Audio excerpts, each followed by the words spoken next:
demand we work overtime for free? Enjoy trying to open the store with no employees. First off, on mobile, non-English speaker. Second, unfortunately, this story came back to mind due to the recent death of the hero of the story. Grumpy, you will be missed. I've met Grumpy in Narcotics Anonymous. He volunteered there after they helped him and became my sponsor. Seeing that I was trying to get my shit together, he offered me my first job out of high school. Grumpy was the manager of a store for a company that sold everything you needed to build a house. From cement and bricks, to custom-made cupboards. I started as a loader, filling the trucks that were making deliveries. A little background for the company, it plays an important for later.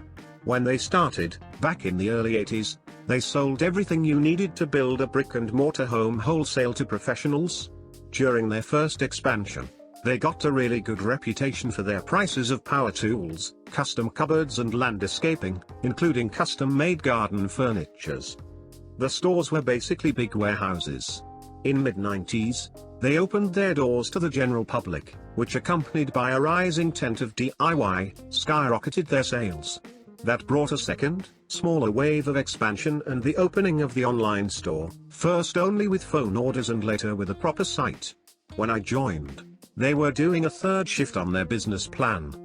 They had cut down on things that weren't a big seller, like bricks and concrete, and were focusing more on the big sellers, custom-made furniture, landscaping, tools and, for some weird reason, plumbing. My first 8 months on the job was a dream. Grumpy was an excellent manager. Having started in the company roughly the same age I was and being promoted through the ranks, had developed a very distinct managerial style. His concept was simple: if my employees are happy, they work better and provide better services, which leads to better sales. That meant that while Grumpy managed one of the inner city stores, meaning medium to small size compared to others, we were fourth in revenue nationwide and first in customer happiness. And then the reason for his nickname Stroke. While everyone called him Grumpy, a nickname he was kind of proud of, he was far from it. The reason was he had a medical condition that affected his nerves and had left him with a permanent frown on his face. He had declined promotion due to that condition, knowing the extra stress would make his condition flare up, meaning he wouldn't be as effective as he would like. His medical condition flared up unexpectedly and Grumpy had to be hospitalized and be on sick leave for a time. HQ decided to not have one of Grumpy's assistants be an acting manager for the duration, but bring in a regional manager to take over the store for the duration. Let's call him Wilhelm. Wilhelm was the exact opposite of Grumpy. He was younger than Grumpy, he was in his late 20s, Grumpy was in his late 30s, had a business degree and he hadn't worked the floor at all. He was hired from the beginning as an office drone and climbed his way to regional manager. The reason he was put in charge of our store had to do with the change of the business plan of the company. You see, the change of focus had created a lot of empty space in the stores. A supermarket chain had approached the company with an offer to rent the empty space, especially for inner city stores. The company had accepted and placed regional managers in key stores to help with integration. The thing is, the supermarket chain had a reputation of being bad employers. That was reinforced by one of our tellers, who had worked for them for 3 years before quitting to join us. Wilhelm didn't help also. His managerial style was based in only one concept: make more money in any way possible. He started by changing our schedule from monthly to weekly, raising the sales targets to unrealistic heights and always demanded more. In the first 2 weeks, 6 experienced people had left. 4 quitted and 2 fired, and replaced by young, inexperienced people that were easier to manipulate.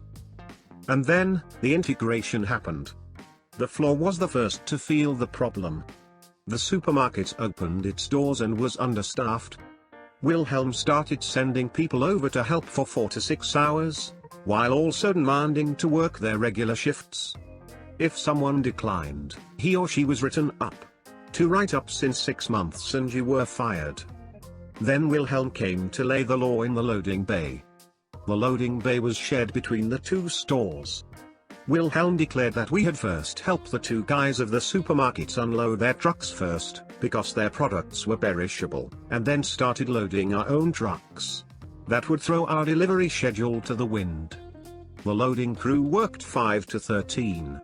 We loaded first the trucks that had longer to travel, so they will be ready to leave at 7 at the latest. The company had a next day delivery policy for a 150 miles radius. What Wilhelm declared meant we couldn't start loading our trucks before 7:30 and they couldn't start their route before 9:30. We said as much, but Wilhelm didn't care. He said we had to do both jobs. When someone inquired about overtime, Wilhelm said no. He said we already made too much money with unsocial hours, 5 to 8, and leaving early, so he wouldn't approve overtime.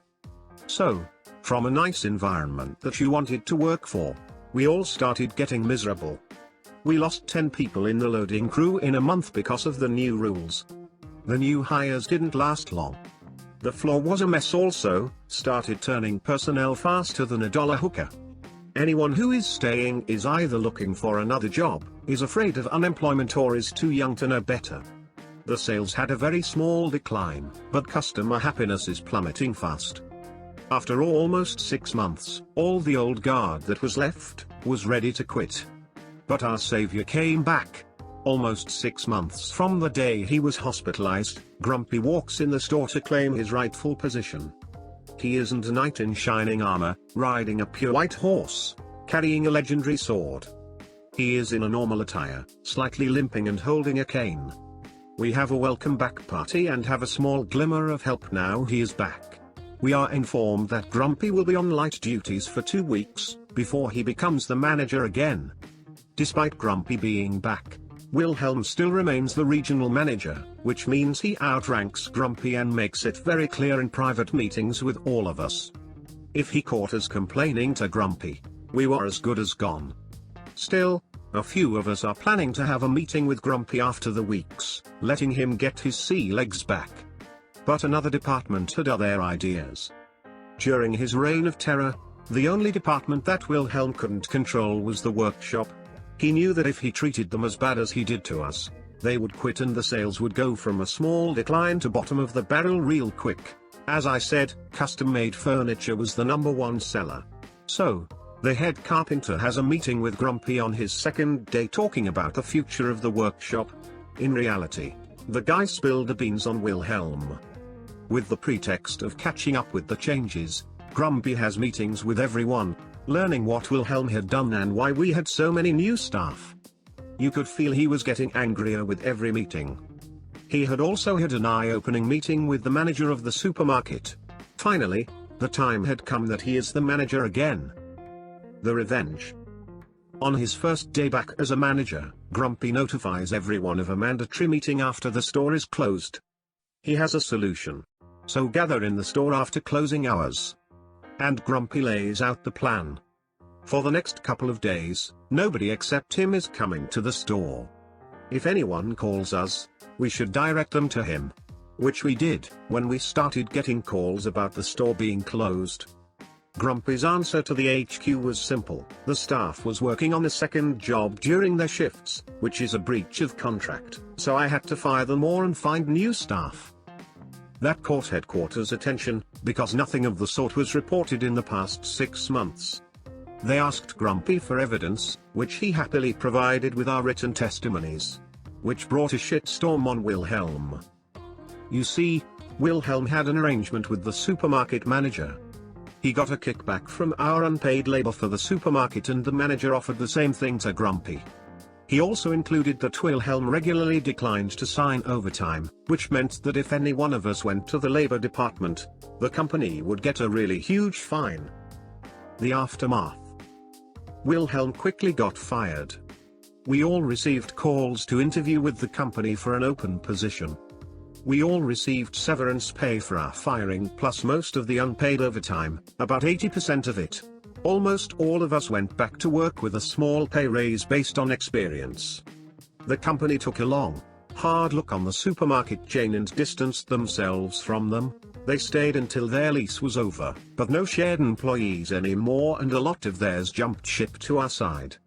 Next time Grumpy had to take time off, one of his assistants took over. 2 did a stellar job, leading to be promoted to managers in other stores. Grumpy brought back his usual managerial style, leading again to a rise of sales and customer happiness. I left the job 3 years later for a better paying position, but I still remember Grumpy as one of the best managers I ever had.